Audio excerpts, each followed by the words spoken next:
Soon happening now, all eyes on D.C. You see there, the clock is ticking. It's nearly up as the Senate has yet to agree on a House-passed bill to keep the government open and funded for the next 6 weeks. So we're joined live right now from Washington, D.C. Oklahoma U.S. Senator James Lankford joining us. Senator Lankford, always a pleasure to have you here on the program. Thanks for the time, especially with so much happening right now. Can you just bring us up to speed? Give us as much detail as you can about what actually is happening in this moment, obviously running up against the clock.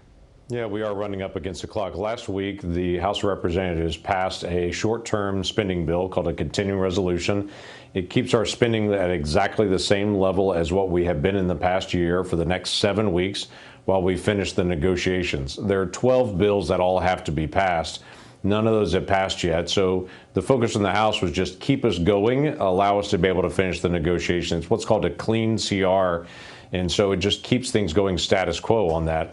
Oddly enough, Democrats have stepped up and said, no, we want $1 trillion change in spending. We want to roll back the one big beautiful bill. We want to extend some COVID era bonus payments for insurance companies during this time period. And we've said, hold on, time out. We're not doing any of those things. Let's just keep it going right now and keep us open. During the Biden administration, there were 13 times that this same thing happened. We got to the end of a negotiation, just had to extend for a few more weeks to finish negotiation. Was never an issue. It's always been a bipartisan agreement just to keep it going, to keep from having a shutdown. But suddenly this time my Democratic colleagues, I think, feel like they need to show their fight against President Trump. And so they're looking to be able to shut the government down, to ask for things they know are just not rational, just to be able to maintain the negotiations. So we've got 2 more votes that'll happen in the next hour, it looks like, that we're hoping we can finally get to an agreement on this to be able to keep things open. But if not, at midnight tonight, there'll be some federal workers, including many in Oklahoma City, that will be furloughed tonight. You talked about it getting more political than really just focused on the budget and continuing this. I saw the video, I'm sure you did, that President Donald Trump posted.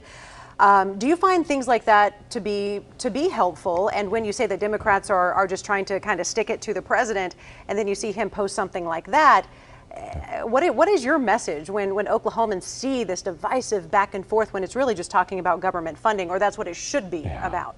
Most people that I talk to say, you guys just do your job. Just do your job, get the things done. I don't want to have to think about government. I want government to do its job so I can be with my family, do my thing and my responsibility. So my focus is always, okay, how do we actually get the things done that need to be done and get them done on time?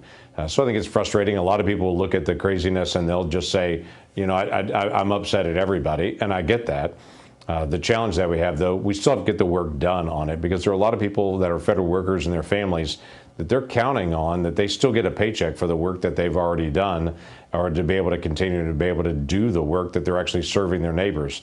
So we'll work our way through this drama, but my goal is, let's keep it open. Let's keep negotiations going. There are hard things to be negotiated. There is overspending happening here. We need to get that overspending taken care of, but not while there's a shutdown. Senator, explain to me how, for people watching right now, maybe they do or they don't understand the filibuster rule there in the Senate, where you need 60 votes in the Senate compared to the House, where you just need that simple majority. So really, it makes it harder on you and your colleagues there in the Senate, because you really do need something bipartisan to go through and happen.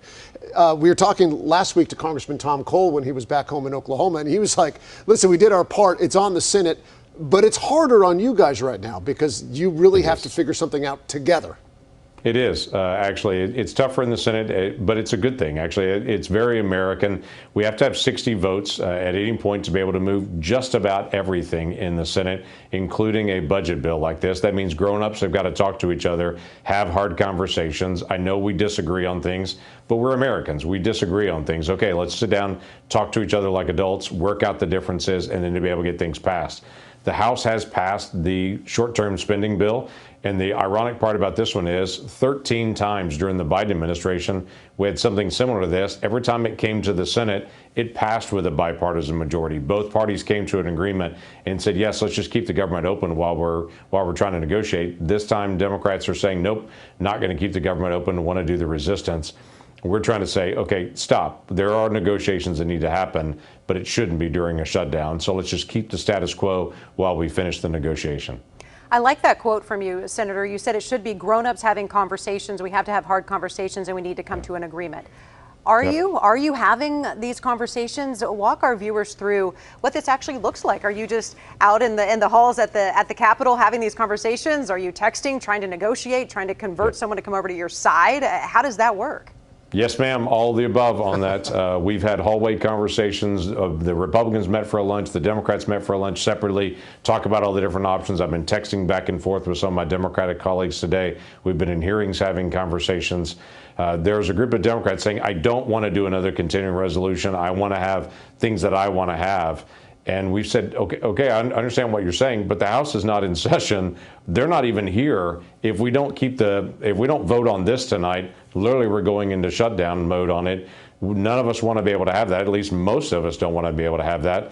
So our Democratic colleagues have got some tough decisions to make. The hard part for them is in March of this year, they voted for a continuing resolution, and the very far progressive left really went after the Democrats in the Senate that voted for it. I mean, just attacked them ruthlessly on social media, came and protested at their house and protested at their office saying, you can't do anything that helps President Trump. Their statement was, I wasn't helping President Trump. I was just keeping the government open and operating. Ironically, we're still functioning under Joe Biden's budget still right now. So we're trying to get to the next year appropriation, but they're having struggles politically, feeling like they have the space to be even approve a 7-week extension of Joe Biden's budget, to feel like that they could even do that. So it is a weird moment. I get it. It's harder for Democrats because their base is all telling them resist President Trump. We're just looking at it saying, let's get the work done. Senator Lankford, we appreciate the time. We wish you luck, and we look forward to keeping updated as to what's happening there in Washington. Thank you so much. You bet. Thanks, y'all. Keep praying for the nation. Thank you.